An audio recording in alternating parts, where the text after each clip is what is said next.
selamat datang di talk show kita hari ini. Namanya Kereta Kreativitas Kita. Nah, hari ini kita akan membahas tentang bisnis yang sedang digandrungi banyak orang, yaitu bisnis buket bunga. Nah, bisnis buket ini menawarkan banyak peluang karena selain dijadikan hadiah, buket bunga juga punya daya tarik estetik tersendiri loh. Terus juga hari ini kita kedatangan narasumber yang spesial, yaitu Indah, owner dari Bloom and Bass Florist. Halo Indah. Hai Lisa.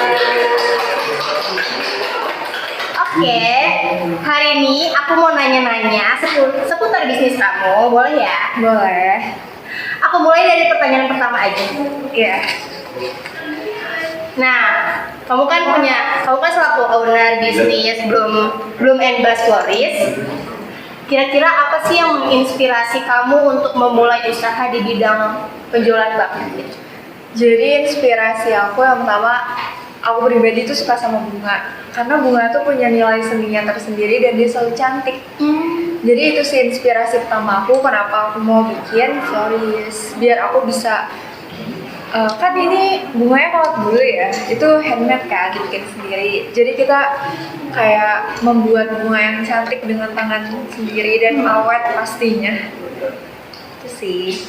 Dan gak pernah mati kan pastinya? Iya, bisa dipajang juga.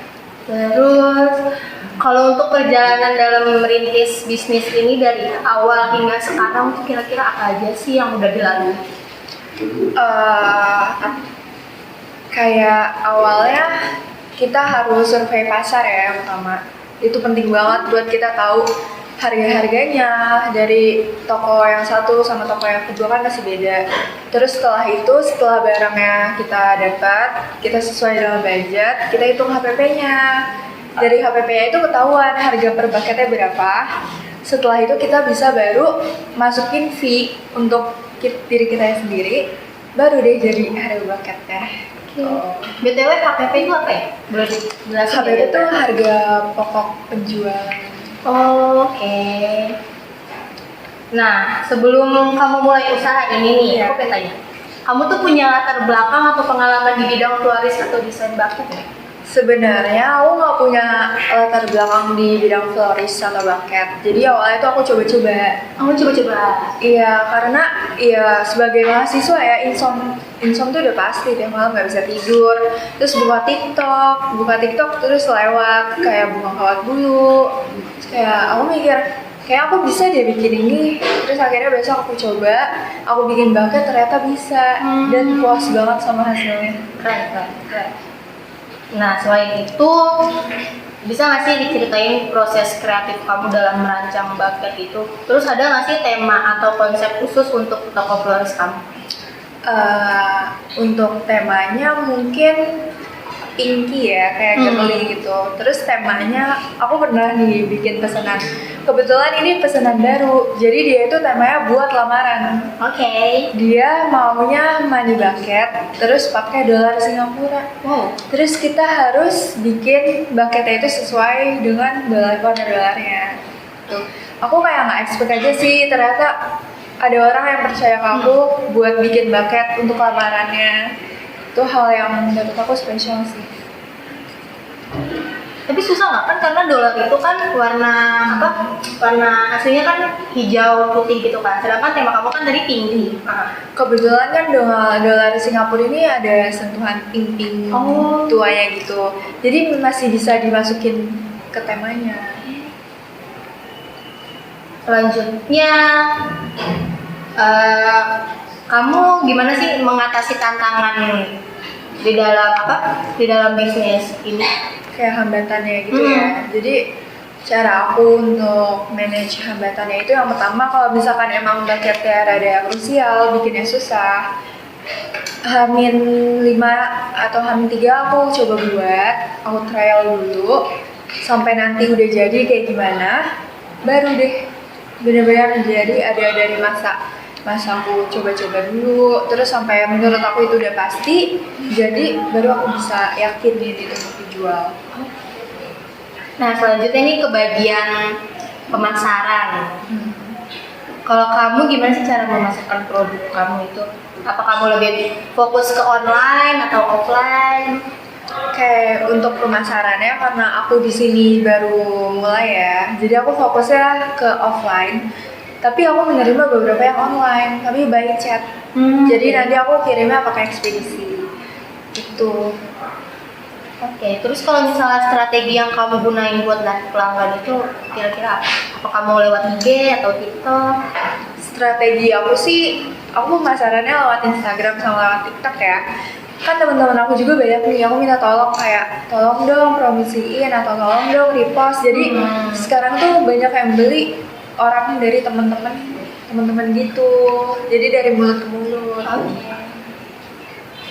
Terus selanjutnya, gimana caranya biar kamu tuh tetap apa sih kreatif gitu loh, biar produk buket bunga kamu tuh nggak mainstream, itu gimana sih caranya? Kalau caranya, jadi kita lihat dulu nih apa yang mau pembeli inginkan, terus kayak istilahnya kontrol gitu loh. Apa aja yang mau dia inginkan, bucketnya mau warna apa dan lain-lain. Pokoknya kita bikinin sesuai kemauannya customer, jadi anti mainstream gitu. Tapi pernah ada nggak sih yang miskomunikasi antara kamu sama customer? Belum ada sih sejauh ini. Alhamdulillah belum ada. Jangan sampai ya. Iya, karena miskomunikasi itu bisa fatal Iya banget buat bisnis kamu juga kan. Apalagi buat rating review gitu kan. Iya. Terus kamu ini nggak sih suka ngikut tren bucket atau desain tertentu gitu biar kamu bisa menciptakan tren sendiri? Kalau tren sih kayaknya enggak ya, tapi cuman di zamannya Giant Rose. Aku coba bikin Giant Rose beberapa gitu. Terus banyak customer yang tertarik sama Giant Rose ini buat kayak sidang skripsi, sidang sempro gitu-gitu. Karena lucu juga kan, gede banget tuh Giant Rose, segede kita. Wow. Jadi kayak puas gitu ngasihnya. Pasti sih karena Giant Rose kan. Iya. Terus kamu punya target atau harapan ke depannya nggak buat bisnis kamu yang kamu lagi jalanin sekarang? Aku pastinya punya target dan harapan. Target pertama aku kayak semoga bisnis ini tuh bisa berkelanjutan. Karena ini tuh impian aku dari kecil. Oh iya? Iya, aku tuh pengen banget punya florist karena aku suka sama bunga. Kan pelan-pelan tuh dari kawat dulu, terus aku udah nyoba artificial flower. Terus nanti kalau misalkan emang udah yakin banget, aku baru pakai fresh flower. Jadi harapan aku ke depannya semoga makin lancar, makin dikenal banyak orang, makin banyak yang beli. Pokoknya sampai nanti ada wujud asli tokonya. Keren. Kalau misalnya nanti ada wujud asli tokonya, itu boleh nggak kapan-kapan Mas ya? Boleh banget dong. Kita di spill ya. Iya. Terus kamu punya nggak sih sosok yang menginspirasi kamu dalam berbisnis, terutama di bidang bunga atau florist? Kalau sosok itu sih yang pertama aku sering banget ya lihat di TikTok. Nama TikTok itu Bucketland. Oke. Dia tuh benar-benar kayak menginspirasi aku dalam wrapping. Aku tuh nggak punya basic nge-wrapping bunga. Dan itu susah. Dan itu hal yang susah. Jadi setiap hari kalau aku scroll TikTok, aku buka TikToknya Bucketland itu. Dan akhirnya aku bisa. Jadi benar-benar otodidak banget gitu. Pasti sih, tapi harus rapi juga kan pastinya. Benar, harus rapi. Tapi kalau misalnya kertas-kertas yang dipakai buat wrapping kan itu emang agak tricky kan. Kalau misalnya lecek dikit susah gitu kan. Itu harus ganti lagi atau kamu ada akal-akal yang Sebenarnya kalau kertas cellophane ini ada macam-macam bahannya. Yang aku pakai kebetulan nggak gampang lecek. Jadi kita bentuk seperlunya kita, baru kita kayak gitu. Selanjutnya kamu ada saran nggak atau tips nih bagi para pendengar yang tertarik untuk mulai berbisnis bunga atau buket, khususnya dari segi persiapan dan mentalitas? Pastinya capek banget nggak sih di kamu kuliah, terus kamu punya bisnis juga kan? Kira-kira ada tuh nggak saran atau tipsnya? Kalau menurut aku sarannya yang pertama, kalian yakinin dulu nih dirinya. Kalian yakin atau enggak? Kalian tuh cuma mau atau emang yakin? Soalnya beda keinginan sama cuman sekedar mau tuh beda banget. Yang pertama tuh yakinin diri kalian. Terus yang kedua, kalau emang kalian mau punya bisnis, dihitung semuanya, HPP-nya dan lain-lain. Jangan sampai kalian rugi. dan kalian tuh setidaknya walaupun gak untung banyak modal lah ibaratkan gitu. Terus kalau tentang manajemen waktu, biasanya karena aku mahasiswa juga ya, lagi sibuk PI, biasanya aku bikin orderan tuh malam. Balik ngampus, aku bikin orderan, terus sesuai sama deadline customer yang mau diambil kapan, jadi cepet gitu pengerjaannya. Nah biasanya tuh pengerjaan kamu bikin bucket gitu sejam, 2 jam atau berapa sih kira-kira? Pasti lama banget gak sih? Karena harus rapi, harus perfect, terus harus customer mau ini, mau itu gitu. Awalnya sih aku bikin bucket sampai dari bunganya sampai wrapping, sampai finishing lah ibaratkan, itu bisa 4 jam sendiri. Lama Dulu ya awalnya.